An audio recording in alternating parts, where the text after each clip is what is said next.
नमस्कार दोस्तों। ट्रंप ने शपथ लेते ही अपने पड़ोसी देश पनामा पर आक्रमण करने की धमकी दे दी है। ट्रंप का कहना है कि पनामा नहर को हमने यानी अमेरिका ने ही पनामा को दिया था, लेकिन पनामा अब चीन के प्रभाव में आ गया है। ट्रंप का कहना है कि अमेरिका ने ये नहर बेवकूफी में पनामा को दे दी थी, हम इसे वापस लेने जा रहे हैं। इसके लिए सेना उतारनी पड़ेगी तो वो भी उतारेंगे। पनामा देश ने भी इसका जवाब दिया है दोस्तों कि वो पनामा नहर पर अपना अधिकार नहीं छोड़ेंगे, चाहे जो जितना बड़ा युद्ध कर ले वो लड़ लेंगे, लेकिन पनामा नहर नहीं देंगे। तो दोस्तों, ये पनामा नहर है क्या? पनामा में अमेरिका ने कैसे इसे बनाया? जब बनाया तो आखिर पनामा को दे क्यों दिया? जब पनामा को दिया था तो फिर चीन के पास ये कैसे चली गई? कैसे ये नहर 21,000 किलोमीटर की दूरी को 8,000 किलोमीटर में बदल देती है? और कैसे इस नहर से एक साल में अरबों डॉलर टोल लगाकर वसूले जाते हैं? दोस्तों, आज इसी को समझेंगे, तो वीडियो को गौर से देखिएगा और पूरा देखिएगा। तो भाई, ये ऊपर वाला जो हिस्सा है ये उत्तरी अमेरिका यानी कि नॉर्थ अमेरिका का है, और ये जो नीचे वाला आपको दिखाई दे रहा है ये दक्षिणी अमेरिका यानी कि साउथ अमेरिका है। इन दोनों के बीच में जो ये पतली सी पट्टी है, इसी पतली सी पट्टी पर है पनामा देश। पनामा उत्तर अमेरिका और दक्षिण अमेरिका की धरती को एक दूसरे से जोड़ता है, और पनामा ही दो महासागरों को यानी कि अटलांटिक महासागर और प्रशांत महासागर को एक नहर के जरिए जोड़ता है, जिसे पनामा नहर कहते हैं।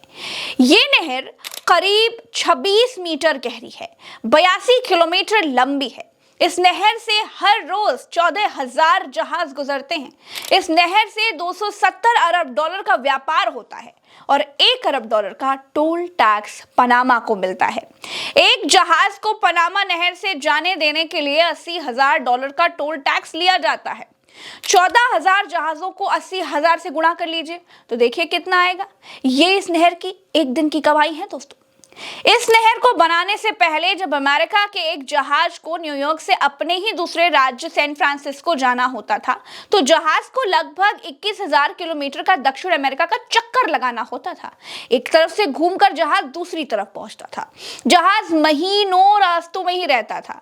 अमेरिका ने पनामा देश में 82 किलोमीटर लंबी नहर खोदकर ये जो दूरी है वो केवल 8,000 किलोमीटर की कर दी, यानी महीनों की यात्रा मात्र 8 दिन की हो गई। इसी नहर को पनामा से छीनने के लिए ट्रंप पनामा पर आक्रमण करने को तैयार हो गए हैं। अमेरिका का कहना है कि चीन ने इस नहर पर कब्जा कर रखा है। तो हुआ यह है दोस्तों, 2017 में पनामा ने ताइवान से राजनयिक संबंध खत्म कर लिए और चीन के साथ दोस्ती कर ली, क्योंकि जो देश ताइवान से राजनयिक संबंध रखते हैं चीन उनसे संबंध नहीं रखता, क्योंकि जमीनखोर चीन तिब्बत की तरह ताइवान को अपना हिस्सा बताता है। दोस्तों, चीन ने पनामा नहर को और ज्यादा विकसित करने के लिए पैसे लगाए हैं, क्योंकि इस नहर से आज की तारीख में चीन सबसे ज्यादा जहाज गुजार रहा है। पनामा नहर के 2 पोर्ट्स का संचालन हांगकांग की एक कंपनी करती है। ट्रंप का कहना है कि पनामा नहर चीन के लिए नहीं है, वो गलत हाथों में चली गई है। पनामा नहर से गुजरने वाले अमेरिका के जहाजों से ज्यादा किराया वसूला जा रहा है, जो काबिले बर्दाश्त नहीं है। जिसने नहर खोदी उसी को ज्यादा किराया देना पड़े, ये अमेरिका अब बर्दाश्त नहीं करेगा। तो ये नहर अमेरिका ने खोदी कैसे, वो आप जानना चाहते हैं ना? मैं बताती हूँ। ये जो पनामा देश है दोस्तों, इसका पूरा नाम है पनामा गणराज्य यानी कि द रिपब्लिक ऑफ पनामा। हुआ ये कि पनामा पहले स्पेन का गुलाम हुआ करता था। फ्रांस ने 1881 में पनामा नहर खोदने का काम शुरू किया था, लेकिन आर्थिक नुकसान, बीमारी और दुर्घटनाओं में लोगों के मरने की वजह से इसे बीच में ही अधूरा छोड़ करके भाग गया था। 1821 में पनामा को कोलंबिया ने अपना गुलाम बना लिया। फिर अमेरिका को व्यापार में दिक्कत हो रही थी। उसके जहाजों को दक्षिण अमेरिका का चक्कर लगाकर नीचे से घूमकर जाना पड़ता था, जिसकी दूरी लगभग 21,000 किलोमीटर पड़ती थी। जिससे बहुत ज्यादा तेल भी बर्बाद हो रहा था, बहुत सारा पैसा लगता था। फिर जैसे कि अमेरिका हमेशा करता है, पूरी दुनिया जानती है, भड़काता है, लड़ाता है और अपना काम बनाता है। अमेरिका ने पनामा को ताकत दी, पनामा कोलंबिया से लड़ बैठा, विद्रोह हुआ और 1903 में पनामा एक अलग स्वतंत्र देश बन गया। अमेरिका ने पनामा से इस एहसान के बदले नहर खोदने की परमिशन ले ली। 1904 से 1914 तक यानी कि 10 साल में पनामा की मदद से 40,000 मजदूरों की मदद से अमेरिका ने काम चलाओ पनामा नहर खोद डाली और 21,000 किलोमीटर की यात्रा को 8,000 किलोमीटर का बना दिया। अब इस बीच अमेरिका और पनामा के बीच एक समझौता हुआ कि देश तुम्हारा, नहर हमारी, जिसे हे बनो वरीला ये संधि कहा गया। मतलब जमीन पनामा की रहेगी, लेकिन अमेरिका ने पैसा लगाया है, लेबर लगाया है, मेहनत लगाई है, तो नहर अमेरिका की रहेगी। पनामा उस समय मान गया। उस समय जहाजों का इतना ज्यादा ट्रैफिक नहीं होता था जितना आज हो गया है। जब जहाजों की संख्या बढ़ने लगी, भाई पनामा ने देख लिया कि अमेरिका जहाजों से टोल टैक्स वसूल रहा है, खूब मुनाफा पीट रहा है और जिंदगी भर मुनाफा पीटेगा। हर धंधे वाली पार्टनरशिप में क्या होता है, हर धंधे वाली पार्टनरशिप की तरह पनामा को धीरे धीरे से खटकने लगा कि उसकी जमीन पर अमेरिका माल क्यों बनाए। पनामा देश नहर को अमेरिका से लेने की कोशिश करने लगा। दोस्तों, 1964 में नहर के इलाके में पनामा का झंडा फहराने के अधिकार को लेकर के अमेरिका के लोगों और पनामा के लोगों के बीच दंगा भड़क गया, जिसके कारण दोनों देशों के बीच राजनयिक संबंध खराब हो गए। किसी भी संधि को तोड़ने की शुरुआत ऐसे ही होती है, रिश्ते खराब करके ही तो होती है। अब ये इतिहास तो हम देख चुके हैं।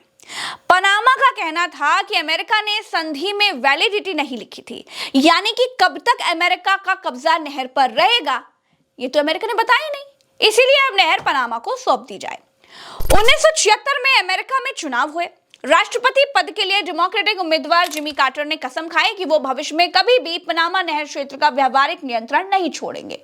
चुनाव जीतने के बाद कुछ समय के बाद कार्टर अपनी कसम से पलट गए। नहर के बारे में अमेरिकी सीनेट ने 2 संधियां बनाई।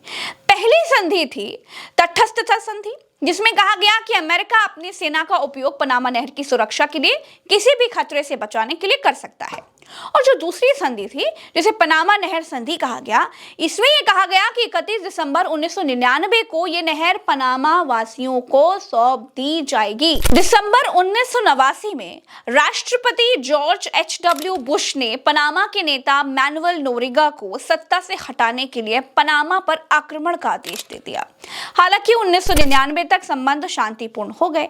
पनामा के लोग अमेरिका का विरोध करते रहे, दंगों का दौर वैसे ही चलता रहा। पनामा नहर पर अमेरिकी अधिकारियों का रुकना दूभर हो गया था। संधि तो हो ही चुकी थी कि संधि के मुताबिक नहर पनामा वासियों को सौंप दी गई। तो ये पनामा नहर की कहानी थी दोस्तों, जिसे अब ट्रंप वापस लेने की बात कर रहे हैं। उधर पनामा नहर लेने की बात जैसे ही पनामा के राष्ट्रपति जोस राउल मलीनो ने सुनी, तो डंके की चोट पर ट्रंप को चेतावनी देते हुए कह दिया कि पनामा नहर हमारी है और हमारी रहेगी। उन्होंने कहा कि मैं जानता हूं कि पूरी दुनिया ट्रंप के आने से खौफ खा रही है। इस समय यह बयान हमारे लिए घातक हो सकता है, लेकिन हम पनामा नहर नहीं छोड़ेंगे। दोस्तों, इस वीडियो में इतना ही। वीडियो कैसा लगा कमेंट में बताइएगा और चैनल को सब्सक्राइब जरूर कीजिएगा। प्रज्ञा के पन्ना पर दुनिया भर के टॉपिक्स पर मैं वीडियोस बनाती हूं और कोशिश करती हूं कि कम शब्दों में, सरल भाषा में आपको मैं सही जानकारी पहुंचा पाऊं। अभी के लिए इतना ही, हमें दीजिए इजाजत। राम राम, दुआ सलाम, जय हिंद।